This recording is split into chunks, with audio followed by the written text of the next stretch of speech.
بسم اللہ الرحمن الرحیم اللہم صلی علی سیدنا محمد و آلہ و صحبہ وبارک وسلم۔ ہجرت مدینہ۔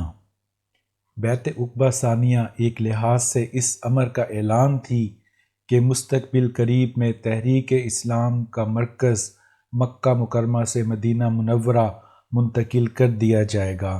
اس بیعت کے ساتھ ہی آپ صلی اللہ علیہ وآلہ وسلم نے مسلمانوں کو مدینہ کی طرف ہجرت کرنے کی اجازت فرما دی۔ ہجرت کا حکم ملتے ہی مسلمان آہستہ آہستہ یثرب چلے گئے۔ ہجرت اتنے وسیع پیمانے پر ہوئی کہ مکہ میں محلے کے محلے خالی ہو گئے۔ اہل اسلام کی مکہ سے مدینہ ہجرت، جہاں نئے مرکز اسلام میں اہل حق کی افرادی قوت کا باعث تھی، وہاں ان مہاجرین کی تبلیغی اور دعوتی مساعی کی بدولت فروغ اسلام کا سبب بھی تھی۔ ہجرت کے لیے حبشہ پر مدینہ کو ترجیح دینے کی وجوہات۔ حضور نبی کریم صلی اللہ علیہ وآلہ وسلم نے 8 سال قبل بھی کفار مکہ کے مظالم کی وجہ سے اہل اسلام کو حبشہ کی طرف ہجرت کرنے کی اجازت فرما دی تھی، مگر آپ صلی اللہ علیہ وآلہ وسلم نے خود حبشہ ہجرت نہ فرمائی، جبکہ مدینہ منورہ کی طرف ہجرت کرنے کے لیے آپ نے باقاعدہ منصوبہ بندی کی۔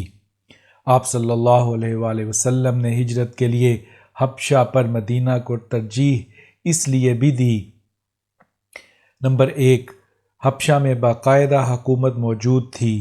نجاشی شاہ حبش کی فرما روائی میں وہاں ایک باقاعدہ سیاسی نظام موجود تھا۔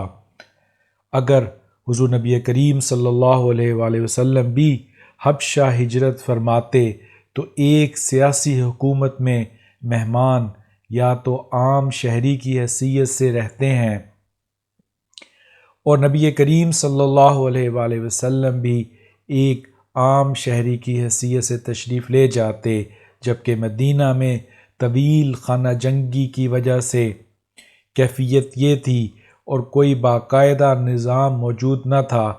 اس طرح مدینہ منورہ میں اس امر کے زیادہ مواقع موجود تھے کہ آپ وہاں ایک باقاعدہ سیاسی مملکت کی بنیاد رکھ سکتے۔ نمبر 2، حبشہ میں بہت سے مسلمان پہلے سے موجود تھے، اس طرح ان پر زیادہ بوجھ ڈالنا کسی طرح بھی مناسب نہ تھا۔ نمبر 3، حبشہ کا سفر دشوار بھی تھا اور اسے طے کرنے کے لیے سمندر عبور کرنا پڑتا تھا۔ مکہ کے حالات اور کفار مشرکین کی مسلسل سازشوں کے سبب سے حبشہ کا سفر کسی طور محفوظ نہ تھا۔ نمبر 4، حبشہ کی کسی ذمہ دار جماعت نے قبول اسلام کے بعد بیعت عقبہ ثانیہ کی طرز کا کوئی معاہدہ کر کے آپ صلی اللہ علیہ وآلہ وسلم کو حبشہ آنے اور حبشہ کو مرکز اسلام بنانے کی دعوت نہ دی تھی۔ اس طرح سیاسی اور معاہداتی تحفظ اس امر کا متقاضی تھا کہ آپ صلی اللہ علیہ وآلہ وسلم حبشہ کی بجائے مدینہ میں ہی تشریف لے جاتے۔ نمبر 5، بیعت عقبہ اولیٰ ثانیہ کے بعد مختلف مبلغین اور نقباء کے تقرر سے یثرب میں اسلام کے فروغ اور قبول عام کی فضا سے یہ حقیقت ہویدہ تھی کہ حبشہ کی نسبت مدینہ میں فروغ اسلام کے زیادہ مواقع تھے۔ اس لیے آپ صلی اللہ علیہ وآلہ وسلم نے مدینہ اور اہل مدینہ کے متعلق ارشاد فرمایا کہ اللہ تعالیٰ نے تمہارے لیے ایسے بھائی اور ایسا گھر فراہم کر دیا ہے کہ وہاں بے خوف و خطر رہ سکتے ہو۔ البدایہ والنہایہ۔ نمبر 6، مدینہ منورہ میں حضور نبی کریم صلی اللہ علیہ وآلہ وسلم کے ننھیال تھے۔ اس حوالے سے آپ کئی بار مدینہ منورہ تشریف لے گئے تھے اور شہر مدینہ کے ماحول اور وہاں کے پورے نقشے سے آپ پوری طرح آگاہ تھے۔ نمبر 7، حبشہ کی سرزمین قریش کی تجارتی منڈی تھی، جہاں جا کر وہ تجارت کرتے تھے۔ حبشہ میں اہل مکہ کے کثرت سے آمد و رفت کے ثبوت اس بات سے بھی ملتے ہیں کہ حبشی زبان کے کئی الفاظ عربوں کے ہاں استعمال کیے جاتے تھے۔ یہی وجہ ہے کہ قرآن مجید نے بھی متعدد حبشی الفاظ کو استعمال کیا ہے۔ اپنے مخاطبین کو سمجھانے کے لیے سمندر کے حالات، طوفان، خراب موسم اور کشتیوں کے چلنے جیسے حوالوں کو استعمال کیا ہے، جن سے عربوں کی شناسائی کا ایک بڑا سبب ان کا سفر حبشہ بھی تھا۔ عربوں کے اہل حبشہ سے گہرے تجارتی اور معاشی تعلقات بھی تھے کہ جب مسلمان ہجرت کے بعد حبشہ پہنچے تو انہیں ملک بدر کروانے کے لیے قریش مکہ نے عمرو بن العاص اور عبداللہ بن ابی ربیعہ جیسی امیر اور تاج شخصیات کو سفیر بنا کر حبشہ روانہ کیا۔ اگرچہ اس وقت مسلمانوں کی حکمت عملی اور نجاشی کے دربار میں حضرت جعفر کے خطاب نے قریش کی اس سازش کو ناکام بنا دیا، مگر مستقبل میں اس امر کا امکان موجود تھا کہ قریش مکہ اپنے اسی تعلق سے فائدہ اٹھاتے ہوئے مسلمانوں کے لیے کوئی بڑی مشکل کھڑی کر دیتے۔ اسی وجہ سے حبشہ کی بجائے مدینہ منورہ کو ہی نئے مرکز اسلام کے لیے منتخب کیا جاتا۔ ہجرت کے وقت مدینہ کے حالات کا تجزیہ۔ اگر حضور نبی کریم صلی اللہ علیہ وآلہ وسلم کی ہجرت کے وقت مدینہ کے حالات کا تجزیہ کیا جائے تو یہ حقیقت سامنے آتی ہے کہ اس دور کے مدینہ کے حالات اس حوالے سے سازگار تھے کہ آپ صلی اللہ علیہ وآلہ وسلم اس شہر کو مرکز اسلام بنا کر وہاں سے دعوت حق اور غلبہ دین کی جد و جہد کو مؤثر انداز میں آگے بڑھاتے، اور وہ تمام تر مشکلات جن کا سامنا آپ کو مکہ میں تھا اس سے ماوراء ہو کر تحریک اسلام کے فروغ کے لیے اقدامات فرماتے۔ اس دور میں یثرب میں 2 قومیں آباد تھیں، یہود نمبر 2 مشرک اور بت پرست۔ چونکہ یہود سماجی، معاشی اور سیاسی اعتبار سے ایک باشعور قوم تھے، انہوں نے صنعت و تجارت اور معاشرت و معیشت پر اپنی گرفت مضبوط کر رکھی تھی۔ ان کی حریف قوم اوس اور خزرج 2 قبیلوں میں منقسم تھی۔ چونکہ یہ دونوں قبیلے جنگجو فطرت کے حامل تھے، اس لیے ان کو متحدہ قوت کسی وقت بھی یہود کے لیے خطرہ بن سکتی تھی۔ سو یہود کی قوت اور سیاسی و سماجی حیثیت کی بقا، تحفظ اور تسلسل اس صورت میں ممکن تھا کہ اوس و خزرج کسی طور بھی متحد نہ ہوتے اور باہم انتشار و افتراق کا شکار رہتے۔ یہود کی ان سازشوں کا نتیجہ یہ تھا کہ اوس اور خزرج باہمی نفاق کا شکار تھے اور کبھی متحد نہ ہو سکے تھے۔ اسی وجہ سے وہ معاشی اور معاشرتی طور پر مدینہ کے معاشرے میں بھی پسماندہ تھے۔ قبل ہجرت کے زمانے میں یہود کی سازشوں کی وجہ سے ان پر جنگ کے بادل چھائے ہوئے تھے۔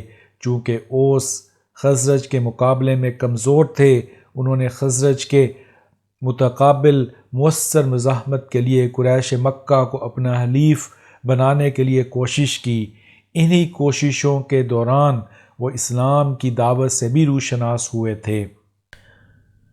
ہجرت سے 2 سال قبل اوس اور خزرج کو جنگ بعث کا سامنا کرنا پڑا۔ اگرچہ اس میں اوس اور خزرج کے حلیف یہودی قبائل نے بھی حصہ لیا، مگر بڑا جانی اور مالی نقصان انہی قبائل کو ہوا جس کے نتیجے میں وہ عسکری، معاشی، سیاسی اور معاشرتی لحاظ سے کمزور ہو گئے۔ گو انہیں یہود کی سازشی حکمت عملی کا ادراک تھا، مگر آپس کی ناچاکی، خلفشار و انتشار کے سبب سے وہ یہود کے خلاف کوئی مؤثر حکمت عملی اختیار نہ کر سکتے تھے۔ علاوہ ازیں یہود کو ان پر ایک نفسیاتی برتری بھی حاصل تھی، جس کے سبب اوس و خزرج احساس کمتری کا شکار رہتے تھے۔ یہود اکثر اپنی الہامی کتب کی اس پیشن گوئی کو بیان کرتے تھے کہ ان قریب نبی آخر الزماں کا ظہور ہونے والا ہے، ہم اس کی پیروی کریں گے اور اس کے ساتھ مل کر تمہیں ہلاک کر دیں گے، جس طرح عاد و ارم ہلاک ہوئے تھے۔ اس پیشن گوئی ہی کا اثر تھا کہ جب مدینہ سے مکہ آنے والے وفد نے آپ صلی اللہ علیہ وآلہ وسلم سے ملاقات کی اور دعوت اسلام سنی تو نبی آخر الزماں پر ایمان میں سبقت لے جانے کے جذبے کے تحت فوراً دین اسلام قبول کر لیا، اور ان کی ایمان و اسلام کی یہ اندرونی تحریک بالآخر بیعت عقبہ ثانیہ پر منتج ہوئی۔ اوس و خزرج کے مابین ہونے والی جنگ بعث کے اثرات بہت ہی مہلک، انتشار انگیز اور تباہ کن تھے۔ جب جنگ ختم ہوئی تو سیاسی انارکی کا ماحول تھا۔ اوس اور خزرج کے ارباب و اکابرین نے اس امر کا فیصلہ کیا کہ دونوں قبیلوں میں تنازعات کے خاتمے اور اتحاد و اتفاق کے قیام کے لیے کسی ایک شخص کو متفقہ طور پر بادشاہ بنا دیا جائے، گویا کہ اس ماحول میں مدینہ میں ایک مستقل سیاسی خلا موجود تھا جسے پر کرنے کے لیے خود مدینہ کے لوگ کسی قابل اعتماد، معتبر اور متفقہ قیادت کے متلاشی تھے۔ اسی اثناء میں عبداللہ بن ابی بن سلول کے متفقہ حکمران کے طور پر تقرری پر لوگ رضامند ہو گئے۔ قبل اس کے کہ اس باقاعدہ حکمرانی کا اعلان ہوتا، ہجرت نبوی وقوع پذیر ہو گئی، اور اس طرح حضور نبی کریم صلی اللہ علیہ وآلہ وسلم کی ہمہ گیر اور قابل قبول قیادت کے سامنے عبداللہ بن ابی کا چراغ نہ جل سکا۔ اس صدمے کو عبداللہ بن ابی زندگی بھر نہ بھلا سکا اور سازشوں کے تانے بانے بنتا رہا تاکہ اپنے نفاق کی بدولت وہ رئیس المنافقین بن گیا۔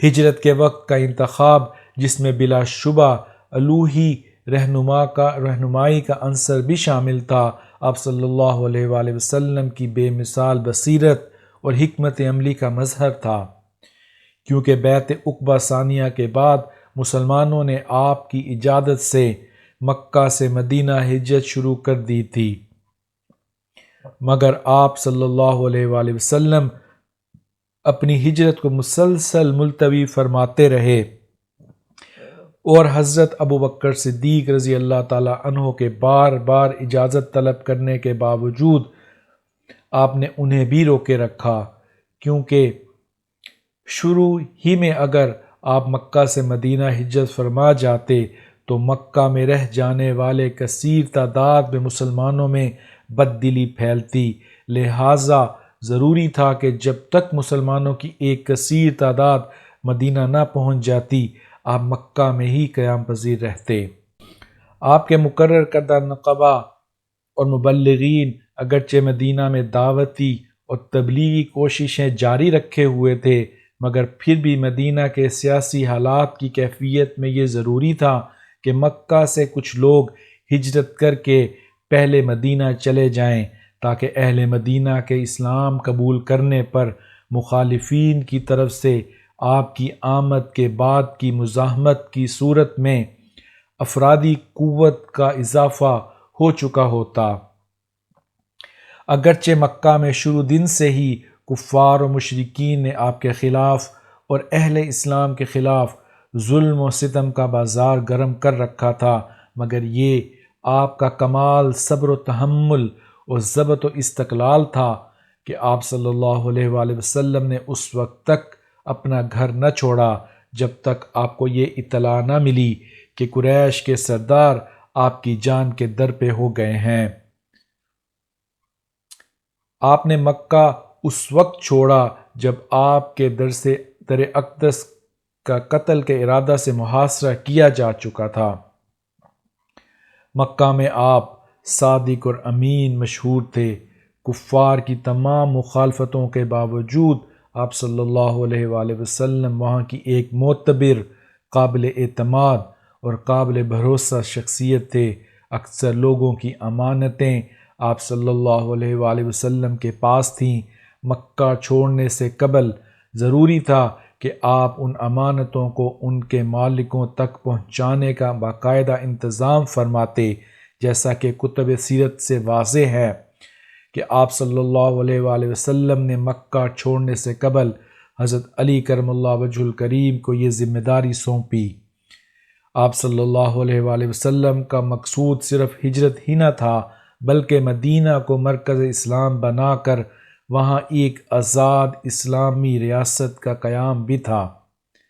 اگرچہ جنگ بعث کے بعد مدینہ کے قبائل سیاسی استحکام کی تلاش میں تھے، مگر بجائے مدینہ جا کر اسلامی اقتدار کے قیام کے لیے از خود مہم جوئی کہ یہ زیادہ مناسب تھا کہ حالات کے فطری ارتقاء کے تحت اس مناسب وقت کا انتظار کیا جاتا کہ ماضی کے خلفشار اور باہمی جنگ و جدل کے اثرات سے تنگ آئے ہوئے قبائل خود اس نتیجے پر پہنچ جاتے کہ مدنی قبائل کو کسی متفقہ سیاسی قیادت کے تحت متحد کر دیا جائے۔